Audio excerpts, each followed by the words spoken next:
Terima kasih. Salam sejahtera bagi kita semua. Perkenalkan, nama saya Jemilin. Saya dari Fakultas Pertanian, Program Studi Agribisnis. Di sini saya akan mempresentasikan pedoman umum ejaan bahasa Indonesia yang terdiri dari 3 unsur. Yang pertama pemakaian huruf, yang kedua penulisan kata, dan yang ketiga tanda baca, pemakaian tanda baca. Pemakaian huruf ini terdiri dari beberapa unsur, yaitu huruf abjad. Huruf abjad adalah huruf yang dipakai dalam ejaan bahasa Indonesia, terdiri atas 26 huruf, yaitu fungsi untuk menulis sebuah kalimat. Huruf vokal. Huruf vokal adalah huruf yang melambangkan suatu vokal. Dalam bahasa Indonesia terdiri atas 5 huruf, yaitu A, E, I, O, dan U. Huruf konsonan adalah huruf yang melambangkan konsonan. Dalam bahasa Indonesia terdiri atas 23 huruf. Huruf diptong. Di dalam bahasa Indonesia terdapat 4 diptong yang dilambangkan dengan gabungan huruf vokal A, I, AU, EO, dan OI. Gabungan huruf konsonan. Gabungan huruf konsonan yaitu KH, NG, NY, dan SY. Masing-masing melambangkan satu bunyi konsonan. Huruf kapital. Huruf kapital adalah huruf yang biasanya dipakai sebagai huruf pertama pada kata awal kalimat setelah petikan langsung.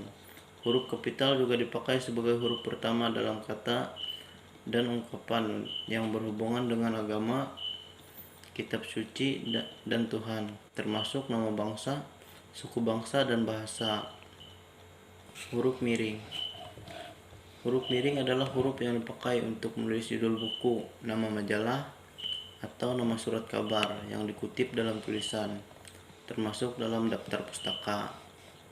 Huruf tebal adalah huruf tebal yang dipakai untuk menegaskan bagian tulisan yang ditulis miring. Huruf tebal juga dapat dipakai untuk menegaskan bagian-bagian keterangan seperti judul buku, bab, atau subbab. Dan yang kedua, penulisan kata. Penulisan kata ini terdapat kata dasar. Kata dasar adalah kata yang ditulis sebagai kesatuan, yang mana kesatuan ini berfungsi untuk mendukung suatu gagasan utama. Kata berhimpun, yang berarti awalan, sisipan, akhiran, serta gabungan awalan dan akhiran, yang ditulis serangkai dengan bentuk dasarnya. Bentuk ulang. Bentuk ulang ini ditulis dengan menggunakan tanda hubung di antara unsur-unsurnya. Gabungan kata. Gabungan kata adalah gabungan yang lazim tersebut. Kata majemuk, termasuk istilah khusus yang ditulis terpisah.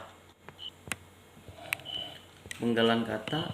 Penggalan kata merupakan pemisah huruf atau kelompok huruf dari kata yang dimana jika di tengah-tengah kata terdapat huruf vokal yang berurutan, penggalannya dilakukan di antara huruf kedua huruf vokal itu.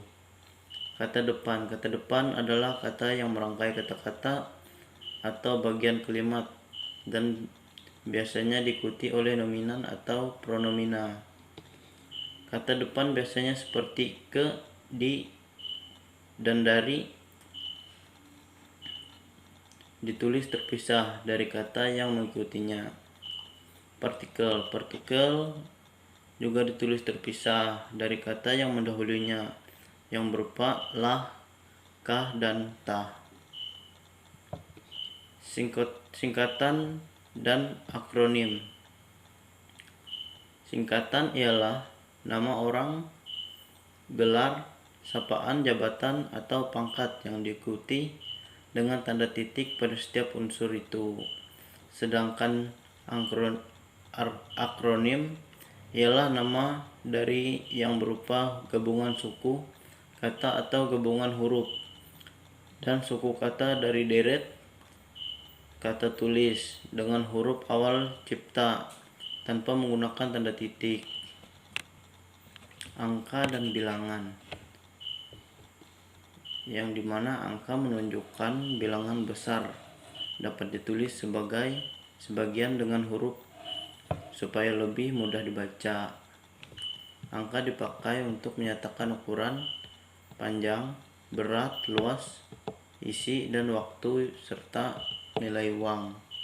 Sedangkan bilangan ialah dalam teks yang dapat dinyatakan dengan suatu atau dua kata, ditulis dengan huruf. Kata ganti.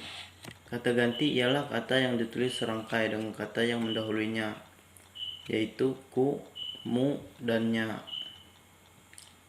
Kata sandang si dan kata sandang sang. Kata sandang si ialah kata yang mengacu pada orang yang ditunjuk, sedangkan kata sandang sang ialah kata yang mengacu pada sang pencipta.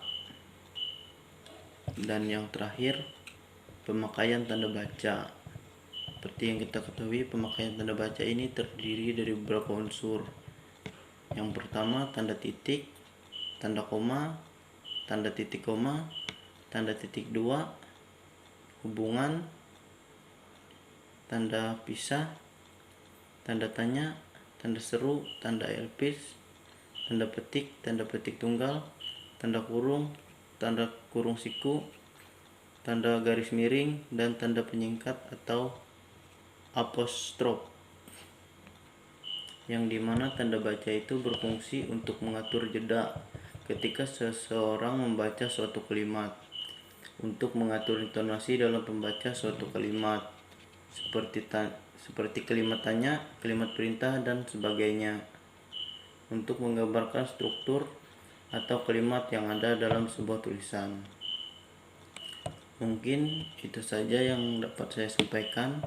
Jika ada kesalahan dalam penyebutan kata atau tutur kata yang tidak berkenan, saya mohon maaf sebesar-besarnya. Terima kasih.